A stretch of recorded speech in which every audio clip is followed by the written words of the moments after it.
লাইকা পমঙৰ এভুৰি সমস্যাৰ মাজতো আমি দৰিদ্ৰ বুলি ক'ব লাগিব। খেতি বাতি নাই, তাৰপিছত কোনো মাটি বাৰী নাই, খেতি কৰাৰ মাটি নাই। এইফালে কহনীয়া ব্ৰহ্মপুত্ৰ আৰু চিয়াং নদীৰ গৰাখহনীয়াৰ ফলত ইফালে নেশ্যনেল পাৰ্কৰ ভিতৰলৈ সোমাই যাবলৈও আমাক অনুমতি নিদিয়ে বন বিভাগে।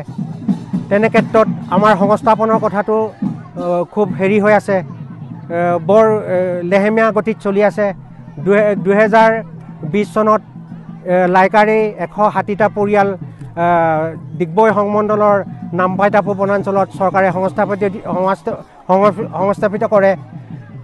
তাৰ পাছত এতিয়া নেক্সট পৰ্যায় শেষ হ'লে আমাৰ পাহাৰপুৰৰ যিটো প্ৰক্ৰিয়া সেইটো আৰম্ভ কৰিম বুলি আমাৰ DC মহোদয় আৰু বন সংমণ্ডল প্ৰাধিকাৰীসকলেও কৈছে।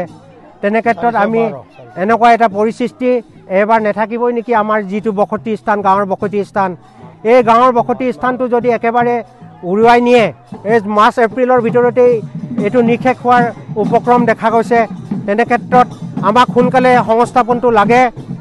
আমি হিমন্ত বিশ্ব শৰ্মাৰ ভাৰতীয় জনতা পাৰ্টীৰ অসম চৰকাৰখনক এইটোৱে অনুৰোধ কৰিছোঁ, আমাক অনতিপলমে পুনৰ সংস্থাপনৰ ব্যৱস্থা কৰি লাইকা ৰাইজৰ দুখ দুৰ্গতিবিলাক সমাধান কৰি দিয়ে যেন।